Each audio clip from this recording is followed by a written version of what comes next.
All right, guys, you're back with Mark and Tom, TCG&Whiskey. We're talking UFC 262. We're at the Toyota Center this week in Houston, Texas. Just a brief message. I'm going to say thank you to our sponsor, Tampa Bless, home of Team Do Good, tampabless.com for more information on that. Guys, we're going to start out. We got a real banger this week. We have Charles Do Bronx Oliveira, 30-8. He's ranked number 3 right now. He's going up against Iron Mike Chandler, who's 22-5. He's ranked number 4. Dubronx is coming off a dominating win over Tony Ferguson. And we got Chandler is also coming off a pretty dominating knockout of Hooker. This tends to be a great one. We obviously know this is for the belt right here. We all know who they're going to fight after this one also. So where do you see this one going? How do you see this playing out? Does the power of Chandler pay off, or does Dubronx, the submission king, get another one to his record? Plus, how many in a row does Dubronx have right now? He's got a lot in a row. What has he got? 7 in a row, I believe. Is he 7? Because he's up there. Yeah. He's definitely up there. First off, though, I know I spoke a little prematurely there because I want to say thank you for having me, Marky. Let's go through a couple things here on Charles Oliveira. He's only 31 years old, and a lot of people don't realize how long this guy's been in the UFC. He's been in the UFC since 2010. In August of this year, he will have been in the UFC 11 years, and he's only 30 years old. He's actually been a pro since 2008. So he's been a pro fighter for basically his entire adult life.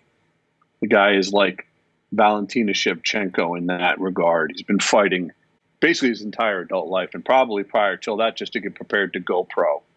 He didn't just magically go pro as soon as he turned there. He was preparing. So this guy is a fighter through and through, so keep that in mind. 30-8, 1 no contest. That was actually overturned because of an illegal knee in which Charles actually won that fight by a rear naked choke. But he did perform an illegal knee, and he had it reversed to a no contest, or overturned to a no contest. He has almost a 3-inch reach advantage. It's like a 2.5-inch reach advantage on Mike Chandler. So that could come into play. I do want to note that similar to Usman, and maybe not quite on the level of Usman, but Charles's stand-up has been evolving and improving, and I think it's definitely something that should not be slept on. He's not only a submission guy anymore. This guy's very well-rounded. He's a third-degree black belt in BJJ. He beat Tony, like you said, Tony Ferguson, in dominant fashion. He could not submit him because Tony is just almost unsubmittable. That was insane, though. He looked like he was going to break his arm off. I know, that was scary. I was scared for Tony, actually, during that. That was nuts. Now you got American. Charles is Brazilian. You got American Mike Chandler on the other side, who's 4 years older than Charles. He's 22-5, 22-5-0, but he's 1-0 in the UFC, and he's already got a title fight, which a lot of people feel like he's kind of jumping the line there. He's only had one fight, and all of a sudden he's in a title fight. But hey, it is what it is, because Dustin and Conor, which I feel really should be the title fight, but it's not, is taking place elsewhere. That fight, the winner of that, almost assuredly will meet the winner of this. And maybe even the losers of each might meet each other. I don't really know. I think Gaethje's going to slip in there somewhere. American Mike Chandler, D1 wrestler. He's never been subbed in his whole career. So that's something to keep in mind. Because you got Charles, who does sub quite often people, but he's not only a sub guy, but he is known for that. Numerous championships in Bellator, long career there. Coming off a TKO victory of Dan Hooker by strikes. He's been a pro since 2009, so a long time as well. Mike Chandler's been fighting for some time as well. And I don't know if I said, but Charles' UFC record, he's 38-0 with 1 no contest overall. But in the UFC, he's 18-8 with 1 no contest. How do I see this going? You know, this really could go either way. This is a very interesting matchup. It's difficult for me to get a real read on Mike Chandler. I did not follow his career that much as I have Charles Oliveira. And I watch him in that Dan Hooker fight. Yes, but Charles is a different breed.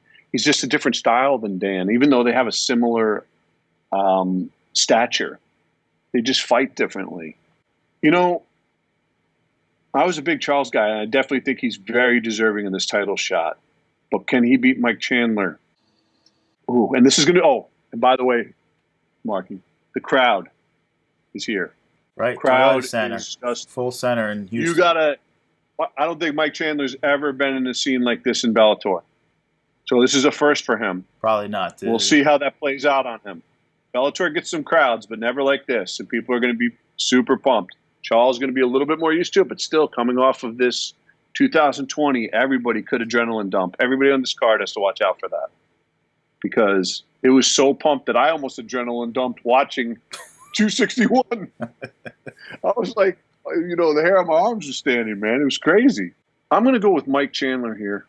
Mike Chandler. To win the UFC belt for a short period of time, possibly. But it doesn't matter. If you win it, you win it. You go into the record books. I'm going to say that he subs Charles Oliveira. Maybe a guillotine. Oliveira. All right.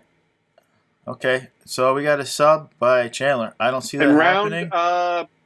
Maybe like a third round type thing. So just as you mentioned before about Charles Oliveira, he is a fighter. He's been a fighter, and he was actually told many times, his family was told he would never walk again when he was a younger kid. He suffered from abnormal heart murmurs and rheumatoid arthritis, and he was hospitalized for nearly 2 years of his childhood. They didn't know he'd ever walk. Now the dude's about to be, I don't know if he's going to be champion, but he's going to be fighting for the championship. Also, another awesome fact about Michael Chandler, his final NCAA match was a loss to Gregor Gillespie for the NCAA championship. Gregor. So that was the final match right there. Pretty cool little thing. So Gregor has some high wrestling. Beat Chandler. Oh yeah. Now as far as their cards go, DC was big on Gregor too. Yeah, cards go. Charles, his rookie cards, 2010 knockout, starting to gain some value. He's at over $100. There's not that many listed though. I'm not a buyer. I have to see him get the belt, and I want to see him defend the belt. Chandler, his card is brand new this year. He's in the Prism. I'm a short-term buyer on this card. I think he came to the UFC a little bit late in his career to go long-term value. How do I see this playing out? I'm pretty similar. I see Chandler getting the nod in this one.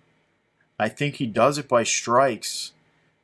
I think Charles, he tends to hide a little bit if he gets hit really hard. It's been a long time since he has, and he's looked better and better. I'm going to be rooting for Oliveira. I like Dual Bronx. I'm going to root for him. But I'm giving the nod to Chandler on this one. Strikes. I think he's got to do it early to get Oliveira. Otherwise, I think the tide turns to Charles. So I'm going to go with a first-round knockout again for Chandler. That's my prediction. But let's get into the lightweight battle of Tony El Cucuy Ferguson going up against Beneil Dariush. Ferguson right now is 26-5. He's currently ranked number 5 in the UFC. He's on his first ever 2-fight losing streak. Beneil is 24-1. He's ranked number 9. He is on a 6-fight win streak. Now, a great fact about Beneil, he used his Fight of the Night bonus to fund an orphanage in Haiti. Fighting for other reasons has really seemed to give him this resurgence that he's got on the 6-fight win streak. Now that he's fighting, he's a man of God. He tells you he's a man of God. And it's really taken over his fight game to where he is elevated to all-time highs. And win over Ferguson could propel him to number 2, number 3. I mean, the division is stacked. We're watching the belt right after this one, so we'll see how it goes. How do you see this one playing out? Does Tony have more left in the tank here? Or does Beneil just oversurge him? Well, Tony Ferguson, American, 26-5-0. UFC, he's 15-3. He was actually on a 12-fight win streak before his most recent 2 losses, which were both fairly devastating. The one against Justin, I feel, should have been called earlier. I feel Tony took too much damage, and I'm not sure if he's going to come back from that.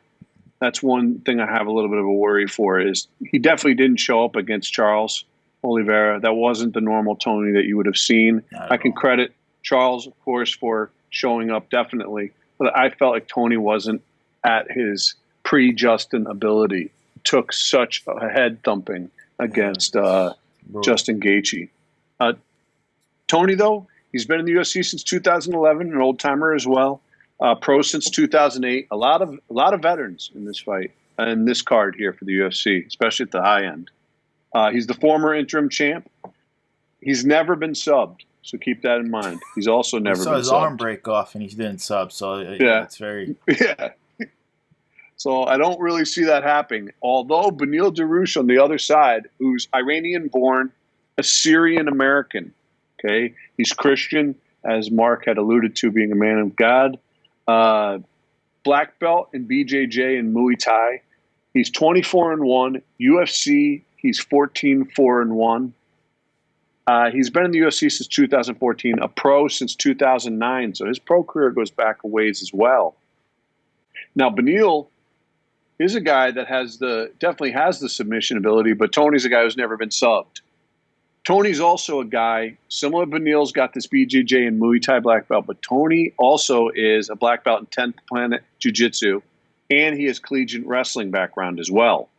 So this is a very interesting matchup, just skill set wise. Tony could win by anything. Beneil could win by anything. Where do I see this? I just think what Tony shows up. I think the crowd, being back after this time with the crowd, I think could either put Tony into Cloud 2000, which is, I'm going to take the most severe beating ever, and either they're going to call the fight, they're going to rip my arm off, or I'm going to lose by decision, or I'm going to be launched into like toss back pre-Justin Gaethje Tony, and I'll deliver an exceptional performance and beat Beneil Dariush. I could see either one of those playing out. I think it really depends on what Tony shows up and how he reacts to this crowd. I think Beneil Dariush, the crowd will have an effect, but not as much as it will on Tony. Tony could fly into another orbit, just mentally. I almost want to lead towards Beneil. He's been on a run. Seems like he's much more on the rise at this moment as far as just being very focused. And I would tend to want to pick Beneil by decision. But like I said, if the pre-Justin Gaethje Tony Ferguson shows up, this could be a real good fight. In that case, Tony could win by strikes. Tony could win by decision as well. I see this one kind of going into a decision, and I'm going to favor Beneil Dariush in a decision here, or a doctor stoppage. Okay, doctor stoppage. All right. Well, we got Tony. I just don't see Tony ever giving up. I don't see that either. Tony's rookie card, super cheap, 2011. I'm not a buyer. I feel like Tony is the Karl Malone of the UFC. So many wins and great fights, but never going to be a champion. I understand he had an interim belt, but that got stripped. He didn't even really get to keep that. And Beneil's 2015. They're pretty rare at the moment. They're still pretty cheap, though, if you can find them. I'm not a buyer on him at the moment, just because Topps quality was horrible in UFC cards back then. They're making me hold off on some of the earlier pickups that I would normally want to pick up. I see Beneil taking this fight by decision. I think Tony has taken just too much damage. Gaethje fight, prior to Gaethje fight, Oliveira fight. He's always getting knocked down. He's normally been able to come back. Lately, he hasn't been able to come back from those knockdowns. That's the problem. Every fight he's been in, he's been on the ground and bloodied and beat up, and just the damage is catching up with him. He's a much older fighter now for lightweight. I don't see him giving up, though. Just like you said, he'll sit there and take that punishment. It's only 3 rounds. It's not going to be 5 rounds of punishment. So I'm taking Beneil by decision also. Unless Beneil gets one of those amazing spinning elbows that he's famous for. Could happen. All right, so then we'll move it on. We got a quick pick here, guys. We're not going to go over this whole fight. We got Katlyn Chookagian.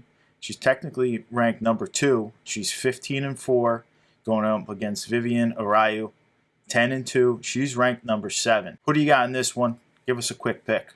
Vivian's very tough, scrappy. But I just think Chook is going to be too much for Chook by decision. Chook by decision. I'm picking Araujo. I think she's got a little bit of power at this weight class. It's right for her. Taking Vivian.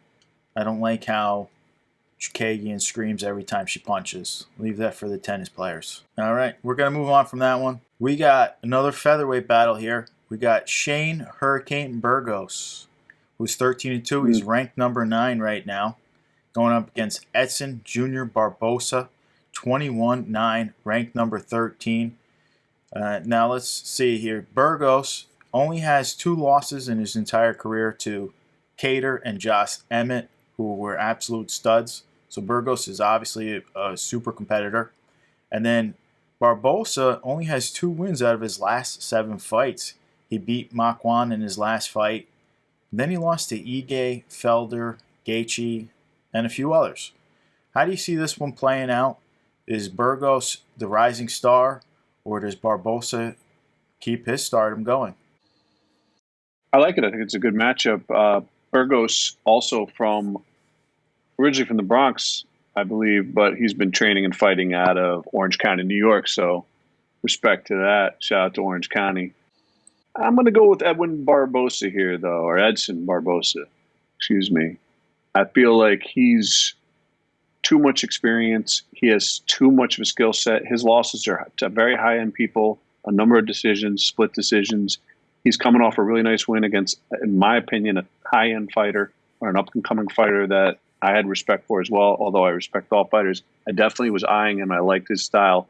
But Edson beat him, and I think Edson's going to make it 2 in a row. I'm going to go with Edson by strikes, possibly a knee, maybe second round. Me second round. All right. Well, for my pick on this fight, I'm going Burgos gets it done. I'm going with a 3rd round knockout. I don't see him submitting Barboza, but I think Burgos is the lighter on his feet right now, just a little bigger and stronger. I don't believe he actually has the reach advantage, but I just see him, Tiger Schulman. Those guys come tough. They come ready to fight.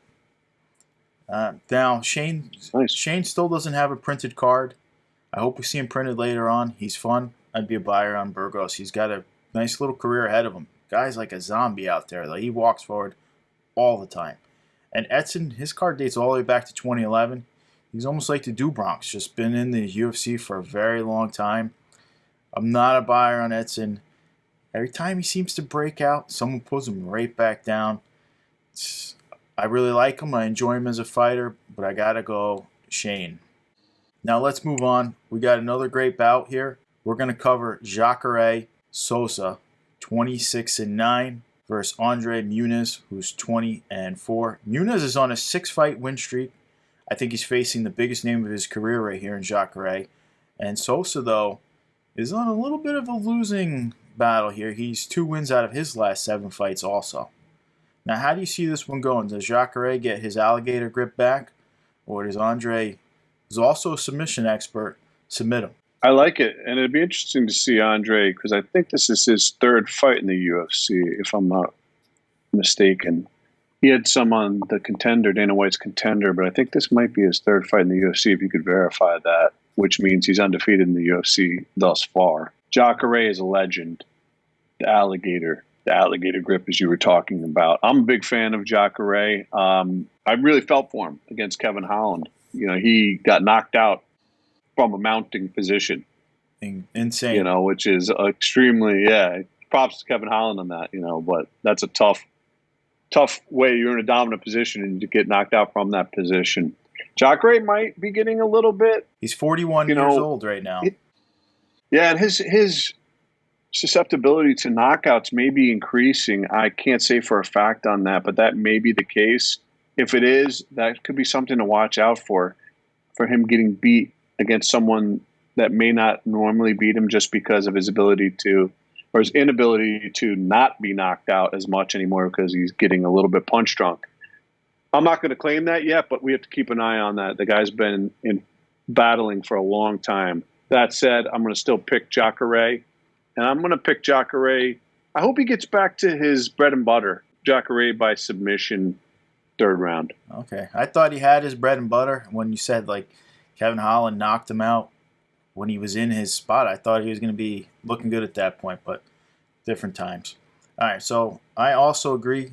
Jacare. Plus, Kevin's a different person. He is. Jacare is one of my favorite fighters all time to watch also. But He's fallen out of the rankings. He's fallen off the main card.